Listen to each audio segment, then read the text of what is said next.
The Arizona desert stretched wide and silent under a silver moon, its dunes glistening like pale bones. The wind rolled low through the canyons, carrying whispers of old ghosts and faraway coyotes. It was a night when the land itself seemed to hold its breath, and out of that silence rode a man they called Cale Redhawk. He came from the south, riding a black Mustang that looked carved from night. His hat was pulled low, the brim shadowing a scar that ran along his cheek like a lightning strike. He wore his Apache heritage in his bearing, proud, quiet, and untamed, but his pale eyes hinted at the blood of a white father. Half of each world accepted by neither. The dust on his boots was years thick, and the ghosts in his heart were older still. Kyle had been many things: tracker, scout, outlaw, soldier. But tonight he was just a drifter looking for a drink and a place to rest. His canteen was empty, his throat dry, and the ache in his chest deeper than thirst. A head nestled in the fold of a canyon, the lights of Silver Bend shimmered faintly. It wasn't much of a town, just a scattering of buildings, a general store, a sheriff's office, and a saloon whose windows glowed with the promise of whiskey and trouble. He spurred his horse forward, dust trailing behind like a ribbon of smoke. As he entered town, dogs barked and shutters creaked. A few late-night cowhands eyed him warily. They could tell just by the way he sat his saddle that this was no ordinary wanderer. A man like that carried stories, most of them written in blood. Cale dismounted outside the saloon and tied his horse to the post. The sign above the door read "The Silver Star," its paint peeling, its swing creaking in the breeze. From inside came laughter, the clatter of glasses, and the haunting melody of a woman's voice singing slow and low. That voice stopped him in his tracks. He pushed through the bat-wing doors, and the room hit him with heat and smoke. Miners, cowboys, and gamblers crowded around tables. A piano plinked somewhere in the corner. But every eye was turned toward the stage where she stood, Cassidy Lee. She was dressed in red silk, her hair the color of firelight, her eyes a green so bright they cut through the smoke. She sang with a voice that could make whiskey taste like honey, soft at first, then bold, like a woman daring the world to listen. "Ain't no chains can hold my heart, ain't no man can tame my start." The crowd whistled and cheered, tossing coins toward her boots. She smiled, but it didn't reach her eyes. Cale recognized that kind of smile, the kind you wear when the world's taken more than it ever gave. He found a seat at the back, watching her with the quiet intensity of a man used to reading danger in every shadow. The whiskey was cheap, the air thick with tobacco, but that voice, it stirred something in him he hadn't felt in years. When the song ended, a drunk ranch hand swaggered up to the stage, leering. "Sing another, sweetheart," he slurred, grabbing at her arm. Cassidy's smile froze. "Let go," the man laughed. Don't play coy. A pretty thing like you don't say no." Cale was on his feet before he realized it. His boots hit the floorboards with a solid thud. The crowd went quiet. He spoke low, his voice rough as gravel. "You heard the lady." "Back off," the drunk turned, sneering. "And who the hell are you, Injun?" The room tensed. The word hung there, bitter and sharp. Cale's jaw tightened. He didn't move until the man reached for his gun, and then he moved fast, a flash of steel, a twist of his wrist. The drunk's revolver clattered across the floor. Cale caught him by the collar and slammed him into the bar. The man crumpled, out cold. The saloon fell silent. The piano stopped mid-note. Cale straightened, his gaze sweeping the room. "Anybody else got a problem hearing a woman say no?" No one spoke. A few men looked away. Cassidy stared down at him from the stage, her chest rising and falling, her green eyes wide. She'd seen fights before, plenty of them, but not like this. This man didn't fight for pride or show. He fought with purpose, with precision. After a long moment, she stepped off the stage and followed him as he walked toward the door. Outside, the night was cool, the desert air sharp with sage. "You've got a death wish, stranger," she said softly. He turned, the moonlight catching the scar on his cheek. "No, just don't like bullies." She crossed her arms, studying him. "Most men wouldn't step in, not for someone they don't know." Cale's mouth curved in the faintest of smiles. "Maybe I ain't most men." She tilted her head, intrigued. "You got a name?" "Cale Redhawk. Half Apache." "Half," he said, though most days feels like neither half fits. Cassidy nodded slowly, her voice softening. "Well, Cale Redhawk, thank you," he tipped his hat. "Don't thank me yet, ma'am." Men like that don't stay down long. Their eyes met, a flicker of something dangerous passing between them, the kind of spark the desert wind loves to chase. Behind them, the saloon doors swung open again. The barkeep leaned out. "Hey, stranger, you best move on. Sheriff don't take kindly to troublemakers." Cale gave a slow nod. "I was just leaving." He turned to go, but Cassidy caught his sleeve. "You'll be needing a place to stay. There's a livery down the street, old barn behind it. Empty this time of year." He looked at her, surprise flashing in his eyes. "You trust me that much?" "No," she said with a wry smile. "But I trust my gut, and it says you ain't like the rest." For a moment they just stood there, two lost souls framed against the silver desert sky. Then Cale mounted his horse, the leather creaking softly. As he rode away, she watched him disappear into the moonlight, that strange ache blooming in her chest. She didn't know what it meant yet, but she knew the night had shifted. Inside, the saloon roared back to life, but her song was done. She poured herself a drink, staring out the window where his shadow had vanished. Out on the edge of town, Cale dismounted by the livery and leaned against a fence post, lighting a thin roll of tobacco. He watched the stars glint like cold fire above the desert. Somewhere out there, he knew, the past was still hunting him. But tonight, just for a while, the sound of Cassidy Lee's voice was louder than his ghosts. And under that desert moon, neither of them knew that before the week was out, they'd be running for their lives and falling in love with every mile.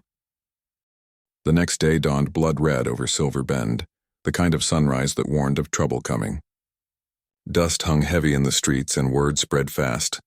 The stranger from the night before, the one who'd flattened Hank Mallory in the Silver Star Saloon, was still in town. Cale Redhawk woke to the sound of church bells and the creak of an old barn door. The livery Cassidy had mentioned wasn't much, just dry hay, a trough, and the faint scent of horses long gone. He stretched, rolled his shoulders, and winced at a bruise blooming along his ribs. Trouble always left a mark. Outside, his horse snorted softly, sensing movement. Cale looked up, and there she was. Cassidy Lee stood framed in the sunlight, her red hair blazing like copper fire.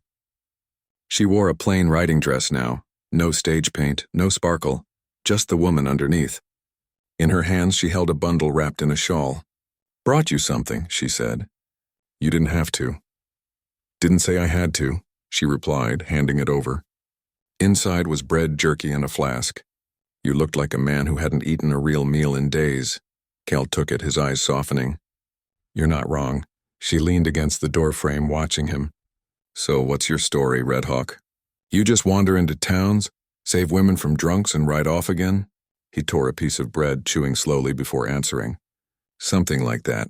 Not much of a talker, are you?" "Words cost more than bullets," he said, half smiling. "And I'm low on both." Cassidy laughed quietly, a sound that rolled through the barn like sunlight through dust. But beneath her laughter was something else. Fear. Cale noticed it.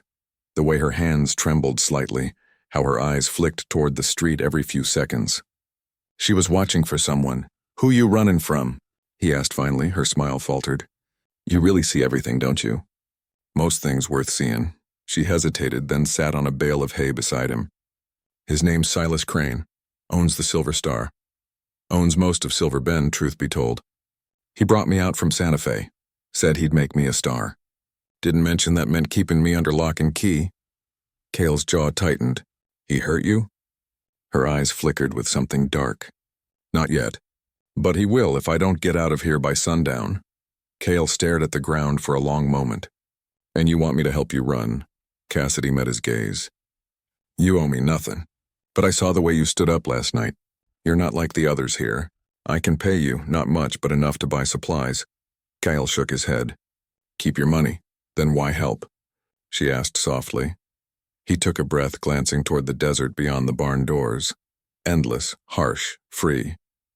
"'Cause I know what it's like to be caged." For a moment, neither spoke. The morning wind carried the distant call of a hawk. By afternoon, they were saddling up. Cassidy wore a wide-brimmed hat and a scarf to hide her face. Cale checked his revolver, loaded it clean and sure. They rode out through the back trail, avoiding the main road. Silver Bend grew smaller behind them, a scar of smoke and dust on the horizon. The land opened into rolling scrub and red mesas where the only law was the sun. For hours they rode without speaking. When they finally stopped at a creek to rest the horses, Cassidy looked at him curiously. "You ride like a man who's been everywhere." "Almost," Cale said, crouching to fill his canteen. "South to Mexico, north to the Snake River, west to California gold fields, but nowhere feels like home. Maybe you haven't found it yet." He looked at her, that half-smile returning. "Maybe I stopped looking." Cassidy sat beside him, dipping her fingers in the cool water. "You ever think about what it'd be like to start over?" Cale's voice grew low. "Startin' over's for men with clean hands." She studied him, noticing the scar, the steady calm in his eyes, the weight of untold sins. "You don't strike me as a bad man, Cale Redhawk," he chuckled, a sound rough and hollow. "That's 'cause you don't know what I've done." Cassidy turned toward him, her voice steady. "Maybe I don't need to. Maybe all that matters is what you do next." Something in those words touched him deeper than he wanted to admit. As dusk fell, they made camp under a lone mesquite tree. Cale built a small fire, careful to hide the smoke. The desert sky turned violet, then black, the stars sharp as shattered glass. Cassidy sat close to the flames, her shawl wrapped around her shoulders. "So," she said, glancing at him, "you always this quiet?" "Only when I got too much to say," she smirked. "And what would you say to me?" He looked at her then, really looked, the firelight painting her face in shades of gold and shadow. "Save your breath, sweetheart," he drawled. "You'll need it when the night gets wild." Her laugh caught somewhere between a gasp and a sigh. The tension between them hung thick, the kind born from danger and desire in equal measure. She looked away, but her smile lingered. "You talk like a man who means what he says." "Only when it matters." The wind shifted, carrying a faint sound. Horses, distant but growing closer. Cale's expression hardened. "We've been followed." Cassidy froze. "Crane's men?" He nodded, snuffing out the fire with his boot. "4 riders, maybe 5. They'll reach the creek by midnight. What do we do?" He stood scanning the dark horizon. "We move east. There's a canyon up ahead. Narrow pass, I know it. We can lose them by dawn." They mounted quickly, hearts pounding. The desert night closed around them like a living thing, black, cold, endless. The moon rose over the ridges, silvering Cale's profile as he rode ahead. Silent and sure, Cassidy followed close behind, her heart racing not just from fear but from something far more dangerous, trust. She had trusted men before, and every time it had cost her.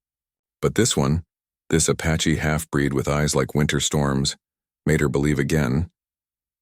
By the time they reached the canyon, the first shouts echoed from behind. Torchlight flickered along the ridgeline. Kyle guided his horse into the shadows. "They'll think we kept north." "We'll camp here till sunrise." He helped her down, his hand steady and warm. For a long moment, neither moved. The desert was silent but for their breathing. "You think we'll make it?" she whispered. "We'll make it," he said simply. "I've outrun worse." Cassidy looked up at him, her green eyes bright in the dim light. "Why do I believe you?" Cale smiled faintly. "Maybe 'cause you want to."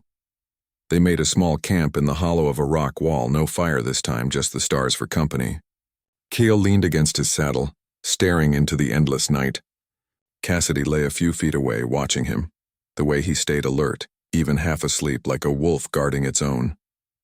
When the wind rose, she shivered. Without a word, he draped his coat over her shoulders. "Thank you," she whispered. "Get some rest," he murmured. "Tomorrow we ride hard." She nodded, but sleep didn't come easy. As the night deepened, she listened to the rhythm of his breathing, steady, strong, and wondered what kind of man fate had just thrown her way. Out there, beneath the vast desert sky, 2 fugitives shared a silence deeper than any promise. The stars wheeled above them, ancient and indifferent, while the desert wind whispered truths neither dared to speak aloud. That the farther they rode from Silver Bend, the closer they rode toward something far more dangerous. Love. The desert had a way of stripping a man bare, burning off lies, melting pride, and leaving only what was real. By the 3rd night, Cale Redhawk and Cassidy Lee had ridden deep into Apache country, where the land itself breathed like a living thing, dry canyons, red cliffs, and ghostly winds whispering across the stones. They stopped near a canyon where a waterfall spilled thin and silver from the rocks above. Cale knew this place. an old hideout once used by scouts in the war years. It was safe hidden and near a spring. For the first time since fleeing Silver Bend, Cassidy could exhale. Cale built a small fire inside the hollow of a cave. The flicker of it danced over the walls, throwing shadows that looked almost human. Cassidy watched him work, silent, efficient, every movement measured. He didn't talk much, but his quiet carried a kind of steadiness that felt like safety. When the fire was going, she sat beside him, knees drawn close, watching the flames. "How'd you learn to live like this?" she asked softly. Cale looked at her, his expression unreadable. "Didn't learn it," he said. "Was born to it." He reached into his saddlebag and took out a small pouch. Inside was dried meat, berries, and a few strips of jerky. He handed her some without a word. Cassidy took it, smiling faintly. "You always this generous?" Cale gave a small shrug. "Only when someone's hungry." She studied him, the scar on his cheek, the way the firelight softened the sharpness of his face. "You don't trust people much, do you?" Cale poked at the fire with a stick. "Trust gets a man killed, sooner or later." She tilted her head, her voice low and teasing. "Then why trust me?" He looked up then, eyes glinting like steel under the flicker. "Didn't say I did." The corner of her mouth lifted. "Fair enough." The night grew cold, but the silence between them was warm. Outside, the sound of water fell steady and soft. Cale sat back, arms crossed, watching her. There was something about her, not just beauty, but a stubborn spark that reminded him of the desert itself. She'd been caged too long, yet her spirit hadn't broken. She caught him looking and smiled. "You keep staring at me like that, Red Hawk, and I'll start to think you're planning something." His lips curved, slow and rough. "I plan plenty, but nothing I'd call trouble." That earned him a laugh, the first real one since they'd met. It filled the cave, light and wild. For a moment, the ghosts of their past seemed to fade. When the laughter died down, Cassidy's gaze turned serious. "You said you fought in the wars." Cale nodded slowly. "Scouted for both sides. Didn't have a choice. The army wanted my eyes, the Apache wanted my loyalty. Either way, men died. Did you lose someone?" she asked gently. He stared into the fire. "A woman once. She was Apache, strong, proud. We were gonna marry. But the soldiers came one night. Burned the village. Took everything." Cassidy's heart ached at the quiet pain in his voice. "I'm sorry." Cale shook his head. "Don't be. Sorry don't change the past." For a long time, neither spoke. The fire crackled low. The wind hummed through the canyon. Then Cassidy said softly, "You don't have to carry it alone. You know." Kyle met her eyes and something inside him shifted. Slow, dangerous, tender. Later, as the fire died down, they moved outside to the edge of the canyon. The moon hung full and white, turning the desert silver. Cassidy stood close to him, shivering slightly. He handed her his coat, and when she didn't take it, he draped it over her shoulders. "You'll freeze," he murmured. "Maybe," she said, her eyes on the horizon. "But at least I'll freeze looking at something beautiful." He chuckled quietly. "You got a poet's tongue, sweetheart. And you've got a habit of hiding behind that drawl." He turned to her then, the moonlight carving his face in shadow and light. "You think you see through me, do you?" She met his gaze, unflinching. "Maybe I already do." The silence between them grew heavy, charged. A warm wind rose, stirring her hair. Then Cale stepped closer, his voice dropping low. "Careful, Cassidy Lee, the desert's full of wild things that bite. Maybe I'm tired of playing tame, that was all it took." His hand slid to her jaw, rough but gentle, and she rose onto her toes to meet him. The kiss that followed wasn't soft, it was fierce, desperate, alive. Years of loneliness and fear burned away in that moment, leaving nothing but raw hunger and the promise of something worth fighting for. When they broke apart, breathless, Cassidy's eyes glimmered. "Guess I should have saved my breath, huh?" Kyle grinned, low and wicked. "Told you, sweetheart. You'd need it when the night gets wild." They stayed that way until the stars blurred above them. Two lost souls finding something sacred in the ruins of their lives. But the desert never lets peace last long.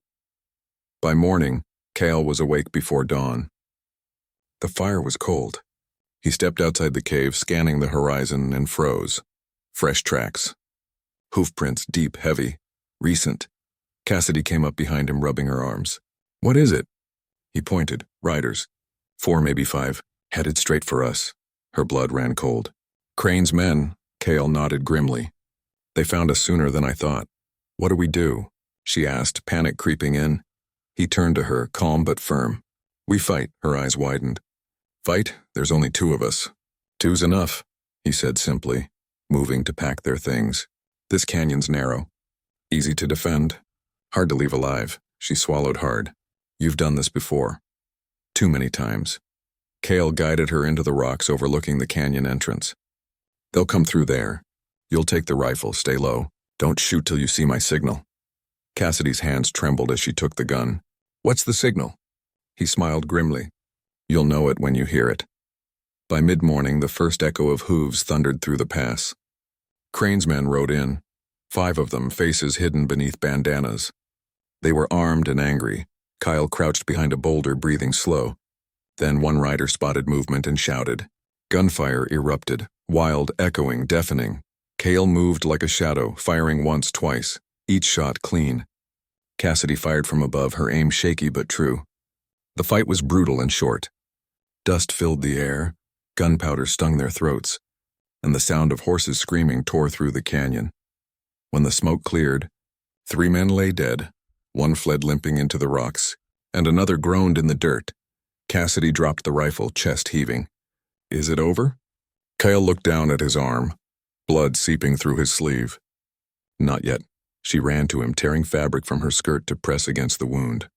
You're hit, he grunted, brushing her hand aside. Ain't the first time, her voice broke. Don't you dare talk like that. I can't. She stopped, catching her breath, realizing what she almost said. Cale reached up, his hand covering hers. His grip was warm, strong, reassuring. I ain't going nowhere, sweetheart, he said softly. Not while you're still breathing. She held his gaze, tears glimmering in her eyes. Then she leaned down and kissed him, tasting dust, blood, and something fierce that felt a lot like forever. The canyon was quiet again. The waterfall still whispered, the sun glinting off crimson stones. But for Cale Redhawk and Cassidy Lee, nothing would ever be quiet again. They had crossed a line, from survival into love, from hiding into defiance. And somewhere beyond those canyon walls, Silas Crane would soon hear of what happened. He'd come himself next time, but Cale didn't fear it. For the first time in years, he had something worth dying for. And as the sun bled out over the horizon, the 2 lovers sat side by side, bruised, breathing, alive, waiting for whatever came next.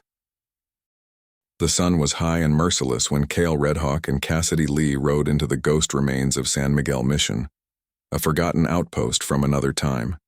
Its adobe walls cracked, its bell tower half fallen. The air smelled of dust and sage. Nothing moved but the vultures circling overhead. Cale's arm was bound in a strip of torn cloth, his blood dried to brown. Cassidy rode close beside him, her green eyes scanning the horizon. They'd been on the run for 3 days since the canyon fight, and both were bone-tired. This place, Cale said quietly, used to be safe ground. My people came here once, years ago. The priest was kind, fed us, healed us. Cassidy looked at the ruin with a faint smile. Kindness must have been rare out here. Cale dismounted, his boots crunching on gravel. Rarer than rain. Inside, the mission was cool and shadowed. Dust motes floated in the slanted light like tiny ghosts. There were old pews, a broken altar, and the remains of an iron cross lying bent in the corner. Kyle led her inside, checking every room before nodding. We'll stay here tonight. Cassidy touched the wall, feeling the age in the stone. You sure it's safe? He gave her a small smile. Safe as any place in the desert. He set down his gear, grimacing as pain lanced through his wounded arm. Cassidy saw it and stepped closer. Sit down. Let me see. He hesitated, then lowered himself onto a bench. She knelt beside him, unwinding the dirty bandage. The wound was angry and red. You should have told me it was worse than it looked. She scolded softly. Cale shrugged. Didn't seem polite to complain. She rolled her eyes. Men, you'd rather die than admit you hurt? Her fingers were gentle, though her voice sharp.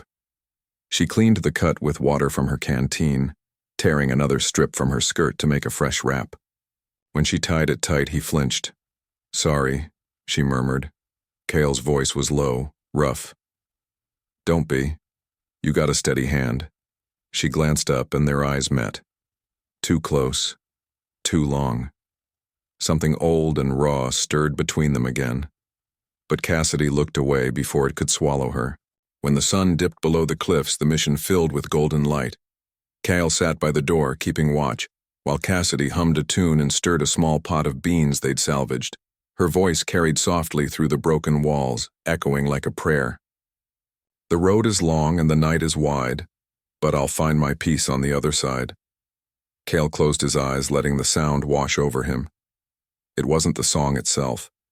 It was the way she sang it, as if she'd lived every word. When she finished, she looked over her shoulder. "What's on your mind, Red Hawk?" He opened his eyes slowly. How a woman who's seen so much darkness can still sound like that. Cassidy smiled faintly. "You learned to sing loud enough to drown out the pain." For a while, silence stretched between them. Easy, familiar. Then she asked, "What about you? Ever think of settling down? Finding a place to belong?" Cale's gaze drifted toward the dying light. "Belongin' ain't in the cards for me. Half-breed don't fit nowhere. Maybe you just ain't looked hard enough." He chuckled softly. "You always this stubborn? Only when I care." That silenced him. He turned, really looking at her, at the freckles dusted across her cheeks, the defiance in her chin, the softness hiding beneath it all. "Careful, Cassidy Lee," he said quietly. "You talk like that, I might start thinking you mean it." "Maybe I do," she whispered. The fire between them flared, slow, sure, and unstoppable. That night, a storm rolled in from the east. Lightning flashed over the desert, and thunder boomed across the cliffs. Inside the mission, rain began to fall through the broken roof in thin silver lines. Cale and Cassidy sat by the fire, the air thick with smoke and something heavier. She looked at him, eyes shining. "You know, I used to dream of nights like this in some place far away from men like Silas Crane, from rooms full of smoke and lies." Kyle's voice was low. "You ain't dreamin' now." She smiled sadly. "Maybe that's what scares me." He leaned closer. "What scares you?" "That I'll wake up and find you gone." Kyle's expression softened. "I ain't going nowhere, sweetheart." "Not tonight." Their lips met, slow this time, searching as the storm raged outside. Rain hit the stone floor like music. Her hands found his shoulders, his fingers tangled in her hair. For a moment, the world beyond those walls didn't exist. No bounty, no danger, no past. Just two souls who had been running too long, finally standing still. When morning came, the storm had passed. Sunlight broke through the cracks, warm and gold. Kyle stirred first, pulling his shirt on, his mind already turning to the road ahead. Cassidy woke, stretching, watching him with soft eyes. "You're thinking again," she said. "Always am," he replied. "Crane won't quit. We'll need to move soon." She sat up, determination flashing in her gaze. "Then we fight. Together." Cale turned, brows raised. "You sure about that?" Cassidy stood, squaring her shoulders. "I'm tired of running, Cale. Tired of being scared. That bastard took years from me. I won't let him take any more." He smiled, proud, maybe even a little surprised. "You talk like a warrior. Maybe I'm learning from one." Over the next days, they prepared. Cale taught her to reload quicker, to ride harder, to read tracks in the sand. He showed her how to use the wind for cover, how to find water in dry land, how to vanish into the desert when needed. Cassidy learned fast. She fell off her horse twice, cursed more than once, but every time she got back up. Kyle watched, half smiling, half afraid, because the more she became like him, the more he feared losing her to the same hard world. One evening, as the sun sank crimson, she caught him staring. "What?" she asked. He hesitated. "I keep thinking I don't deserve this." "Deserve what?" You. She stepped close, her voice steady. Maybe you don't. But you got me anyway. He laughed softly, a rare sound. Then he kissed her again. The kind of kiss that promised nothing but meant everything. But peace was a fragile thing in the West. 3 days later, while fetching water from the spring, Cassidy overheard riders on the far ridge. Voices carried faintly on the wind, Crane's name among them. She ran back to the mission, breathless. They're coming. Kyle didn't hesitate. Then we take the fight to them. He looked out across the desert, his jaw set. Time to end this, once and for all. Cassidy loaded her rifle, fingers trembling only slightly. Whatever happens, she said, we face it together. Cale turned to her, eyes fierce, voice low. You and me, sweetheart. Always. As dusk fell over the ruins of San Miguel, the lovers prepared for war. The old mission bell hung silent above them, its clapper gone. But if the wind had been stronger, it might have rung. Not for prayer, but for battle. And beneath that dying sun, Cale Redhawk finally understood what it meant to fight not for vengeance, not for pride, but for love. For the first time in his life, the warrior had found a reason to live. The desert was still as a held breath when night fell. The wind carried the scent of rain and gunpowder, and the moon hung low, casting a silver sheen over the ruins of San Miguel Mission. Cale Redhawk stood atop the broken bell tower, his silhouette dark against the stars. Below, Cassidy loaded her rifle by the campfire, her face half lit by the glow. The two of them had spent the day readying the old mission for the fight that was coming, sealing doorways with rubble, laying traps and marking escape routes through the canyons. Now, as the first distant hoofbeats echoed off the cliffs, the world seemed to hold its breath. Cassidy looked up at Cale. How many? He listened, his sharp Apache ears picking up every rhythm. 5 riders, maybe 6. Crane's men. Her jaw tightened. And Crane himself? Cale's voice went low. He'll come. He's the kind who don't trust his dogs to finish the hunt. Cassidy checked her revolver. Good. Saves me the trouble of finding him later. Cale gave a quiet chuckle. Careful what you wish for, sweetheart. Nights like this got a way of getting wild. Cassidy smirked, though her heart thudded hard. Then I best save my breath, Redhawk. He grinned, that rare crooked grin that made her chest ache. You'll need it. The riders appeared soon after, in dark shapes against the moonlit sand. At their head rode Silas Crane, his long black coat trailing behind him like a shadow. His scarred face was pale under the moon, his eyes glittering with greed and hate. He called out, his voice booming across the open ground. Redhawk, you got something that belongs to me. Cale's voice carried back cold and steady. Ain't no man belongs to another, Crane, not her, not me. Crane laughed, spitting into the dust. You think you can hide behind old stones and prayers? I'll burn this place to the ground. Cale's tone turned deadly calm. Try. Then the desert erupted in gunfire. Cassidy fired first, her shot taking one of Crane's men clean off his horse. The others fanned out, bullets sparking off the mission walls. Cale moved like a ghost through the shadows, fast, silent, deadly.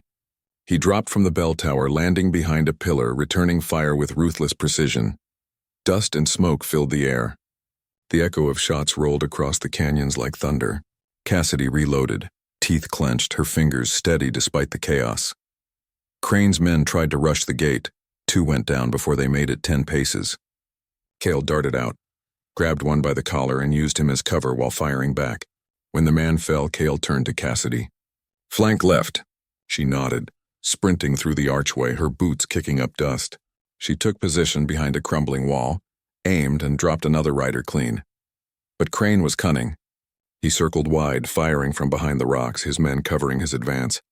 One bullet grazed Cale's shoulder. Another shattered a beam near Cassidy, showering her in splinters. Cale shouted, Cassidy! I'm fine. She yelled back, her voice fierce. Keep your eyes on Crane. Lightning flashed on the horizon. Dry, silent lightning, the kind that lights the desert like day. For a split second, Cale saw Crane's face in the glare and then fired. The shot missed by inches, hitting the man beside him instead. Crane roared, furious. You'll die for that, Redhawk. The fight dragged on until the moon climbed high. Bodies littered the sand, the smell of gunpowder thick in the air. Only Crane remained, crouched behind a wagon, bleeding from his arm. Cale moved in slowly, gun drawn. "It's over, Crane." Crane laughed, and low and ugly. "Over, you fool. You think killing me changes what you are. You'll always be nothing. A half-breed living between worlds." Cale's eyes hardened. "Maybe, but I got something you never will," Crane sneered. "And what's that?" A voice rang out behind him, Cassidy's. "A heart worth fighting for," she fired. The bullet hit Crane square in the chest. He staggered, staring down at the spreading red, then crumpled into the dust without another word. The night went still. Only the wind moved, whispering through the old mission walls like a sigh of relief. Kyle lowered his gun and turned to Cassidy. She was breathing hard, her hair wild, her hands trembling from the adrenaline. He crossed the distance between them in 3 strides, pulling her into his arms. "You all right?" he asked, his voice rough. She nodded against his chest. "You?" He gave a faint smile. Still standing. For a long moment, they just held each other. 2 battle-worn souls in the ruins of a broken world. The stars above seemed brighter somehow, the air cleaner. When she finally looked up, her voice was soft. "What now?" Cale gazed out across the desert. "Now we bury the past." They buried Crane and his men beneath the red sand by dawn. No prayers, no words. Just silence and the desert wind. When it was done, Cassidy stood beside him, the rising sun painting her face in gold. "You think we'll ever stop running?" she asked. Cale turned to her, his expression gentler than she'd ever seen. "Ain't running anymore, sweetheart. Not from them. Not from ourselves." He reached out, brushing a strand of hair from her cheek. "You once said you dreamed of nights like this. Out here under the stars. You still dream it?" She smiled. "I don't need to. I'm living it." He chuckled low. "Then maybe it's time I stop wandering. I could build something here. A home, maybe." Cassidy arched a brow. "You a settling man?" "Don't laugh. I might surprise you." She stepped closer, her voice a whisper. "You already have." They stood there side by side as the sun rose over the desert, the light washing the world clean. The old mission, once a ruin, seemed almost alive again, like it had been waiting for them to give it new meaning. Cassidy turned, wrapping her arms around him. "So what happens when the night gets wild again?" she teased. Cale smiled, his voice low and warm. "Then you save your breath, sweetheart. You'll need it." She laughed softly, a real laugh this time, free of fear, and kissed him beneath the wide Arizona sky. The wind stirred the sand, erasing the tracks of battle. The desert, eternal and vast, held their story the way it held all the others, in silence and sunlight. And somewhere in that quiet, if a man listened close enough, he could still hear the faint echo of a woman's laugh and a warrior's promise. "You'll need it when the night gets wild."